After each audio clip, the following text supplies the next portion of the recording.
Hey guys, it's Brittany here from Surfing Waves of Light, and today I'm coming from you again in my car. Um, this is a really cool day. It's April 21st, um, and it was just 12:12. So just had that synchronicity and felt like I should share some of the insights I've been getting. I don't know about you guys, my dreams have been super real feeling. I already am an avid dreamer, but lately, um, they just feel real. They feel full of information. And yeah, I just wanted to tell you guys that.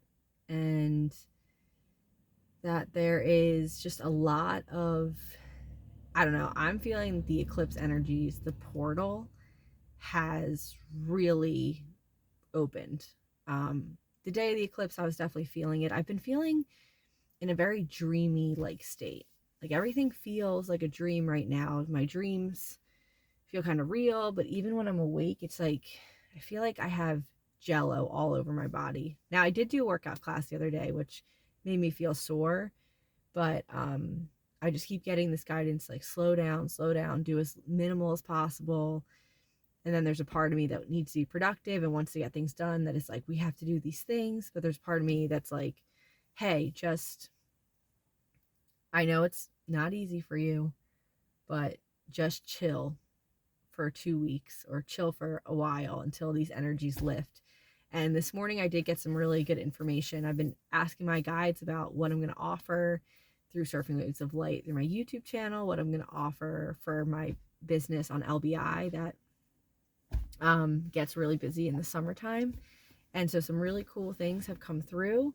And I'm not going to share those ideas right now, but I think this Mercury retrograde, these eclipse energies, all this stuff, it's just asking us to have some downtime, to connect with the guides, to rest, recover, restore. I feel like my body is changing a lot. Focus on our physical wellness, focus on just flow. Where is flow bringing you? Because flow had Greg and I clone some trees the other day, which is something you definitely have to do earlier in the season. And sometimes it can get really busy, but we cloned all these trees and then I got this really great idea around what to do with them. And for a long time, I've really been struggling with what surfing waves of light is. I know I love to channel. I know I love to teach surfing. I know that I have a passion for preventative healing and sort of keeping people out of the hospital or giving them tools to at least try, because I know how intense the hospital can be. And I don't think it's an experience that everyone needs to have anymore. People are awake, they want to heal, they're empowering themselves. And so I've been trying to figure out how to best share what I know. And again, this is my guidance too. So it might not be for everyone, but there are people out there who are resonating with it. And I definitely feel guided to do it. I was biking up to the beach this morning and I've been having these thoughts. Like a couple years ago, I basically emptied all of my accounts, like my 401k, my Roth IRA, and I just took everything and put it into living a different way of life, buying the bus, renovating it, creating a new business for myself, getting out of the hospital. And sometimes I feel unshaky because I made all these decisions and, I don't have these. I mean, I have a safety net. I'm in a very great family. I have lots of places to live. I could, stay. I have a bed in the back of my car. I mean, like I have a safety net in a lot of ways, but I just don't have that. Some people have millions of dollars in savings or thousands. And um, what the guides were saying is that this time is about a lot of it's we've been so heavily conditioned that it's going to take some courage and some risk because we're so afraid of everything. Even some of the things I'm doing, it's not that risky, but I've been so conditioned to live a normal life. So a lot of these things I'm doing, they require a transition, they require my mind. I see it, I face a physical thing, and then my mind makes up a lot of stories about why that's not right. And so I'm needing time and space to process that. And anyone who's moving in any direction, that's living their life that's outside of the norm that we have been taught, we really need extra time for ourselves because we're processing a lot of information, and we're all trailblazers right now. We are literally figuring out we're on this planet that's full of unloving ways of doing things. And we're like these explorers and trailblazers who are looking around like, what is it? How is it that I can live my life in alignment with love, different from what everyone else has been doing? Or pick out the things that people are doing that are loving and then incorporating those into our lives. And so this is, it's an entire project, and that's the big project we're doing, I think. And I know that from the course and listening to all the teachers, there's so many different levels to this, right? We've had a lot of splits in consciousness from oneness to this current separated form. According to A Course in Miracles with Keith, that's 4 separatenesses, 4 breaks in the consciousness. And so we're really needing to recognize what level we're on, because some decisions aren't appropriate for all of us, and really using our own intuition to guide, listening to the people we resonate to, but then using our intuition to make the final decisions. And if something doesn't feel right, if something doesn't feel like full on, you should definitely do this, don't make that decision. Just wait. You can always decide to wait, which is a spotted thing. Any decision can steady us, even if we decide to make no decision. Love that nuance to that spot. It's one of my favorites. There's a lot of favorites, but that's one of my favorites. So right now we're being asked to rest. If you haven't listened to my video, The Arcturians, The Great Slowdown, 5D is just not fast. It's much slower. And it's funny because we're biking back from the beach, and some of you may know this, some may not. I used to have endless energy until I was about 24, 25. I didn't sleep. You can ask my mom. I never slept the whole time I was a baby for more than like 20 minutes or 2 hours. Like, my parents did not sleep for years. And then even after that, you can ask my aunts and uncles. I never slept. I did everything, and I would get sick, so I wouldn't sleep enough. And I just always had energy. I had such an enthusiasm and a zest for life.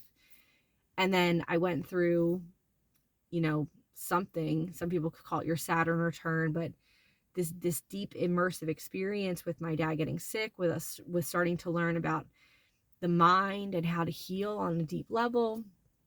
And I was saying to Greg on our way back from the beach, I was like, before the universe cut the cord to all my endless energy, I, used to be really athletic, and I used to just do all these things. And I do think that we're not meant to like live in total rest all the time, although it's needed because we're recovering from some really heavy, intense experiences. Even just working normal day-to-day jobs, it's intense. It's a lot of energy. It's a lot of mental energy. Shift work that I did as a nurse, 12 hours on, 12 hours off, days, weekends, nights, like switching back and forth. I think that I chose that experience. It's not like the universe ever does anything to us, but we're getting to a point right now where it's time to rest, it's time to recover, and it's time to recognize that when we are grounded and centered and we put our full attention into just a few things, and I'm saying this to myself because I'm like have 50,000 things, I have my hands in a lot of pots, but if we can make time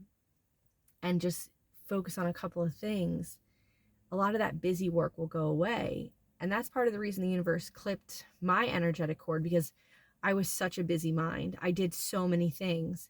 And the problem, not that there's a problem with that, but some of us get chronic illness, which I've had some symptoms over the years of things. And that chronic illness is because it's like the life you were living, you were doing way too much. And I was doing way too much. And there are these not few, but a lot of times we come here to, at least in a moment in time, there's a few things that we can only focus on in a moment. We can't focus on endless things because we're in separated consciousness. So the aspect that we are, that part of the blanket, the knitting process, we're near certain things. That's going to be our specialty. That's going to be what our individualized spirit decided to bring through. And I know we're always trying to leave the separated consciousness and go to the point where we recognize that every problem we've ever had is just that we're separate from the universe, from oneness. And that's the problem. But while we're on this level, which is where I am a lot of the time, but spending more time on the connecting with oneness, the experience of oneness, which we'll be doing more of, I believe. while we're on this level, what the guides have been saying is that practically people need time. They need downtime to be able to process, to look at their lives and reflect. Why do they do the things that they do? And if you look at most people's lives, they're doing the things that they're doing. And I'm talking about my life too. It's not like there's anyone else out there but me anyway. You're looking at the things that they're doing, and a lot of it was just the conditioning. It was the program we came in here to break. And so a lot of the why is from a fearful perspective. Like, I go to this job, I've done this, I still do this, go to this job because I'm afraid I won't have money, or because that was what I was taught to do. I was taught to love to work. And the Anastasia books talk about this. The guides talk about this a lot. Being a human being, our highest expression is in a more of an orchestrative, like directive form. Like, we're creators. We really are creators. So just imagine the most famous artist or brilliant rock star, Taylor Swift, who is loved throughout this entire consciousness, right? The world consciousness. Imagine the way that her life may be, where she has people who take care of, she's the captain of the ship, but she has people that take care of the aspects of her life that don't serve her in just creation. And what the Anastasia books had said was that we're really here to create, and that the other elements of this world can serve us. And so I think while we're trying to move back to the oneness, we can also work to create a life where we have a lot of time to just express what we came here to express, to live out the movie part or the script that we wrote for ourselves, the personalities we wanted to experience. Because I think there can be joy in being separate in the contrast. Of course, it is nothing compared to oneness and wholeness.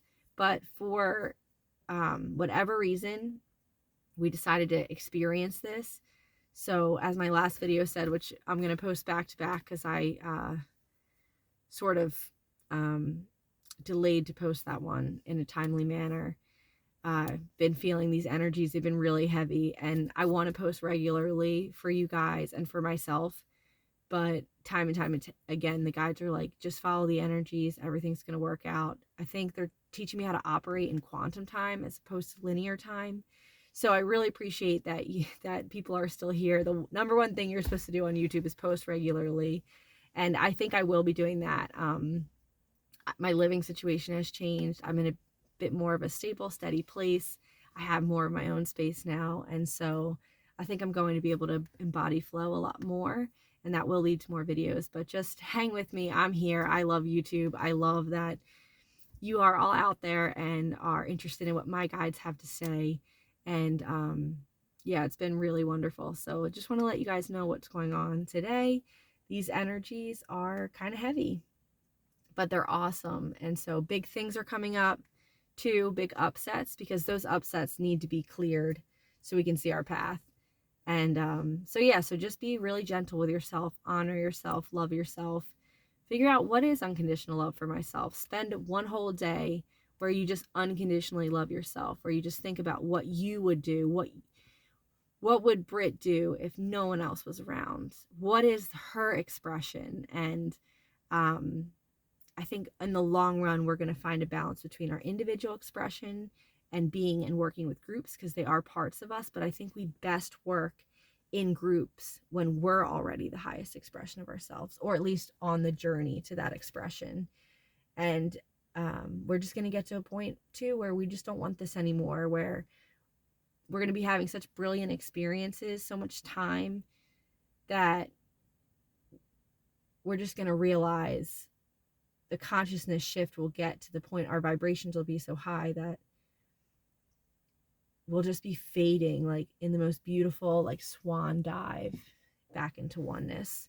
That's how I see the journey. I listen to teachers who say that you always have to focus on just going to oneness, and they're probably right.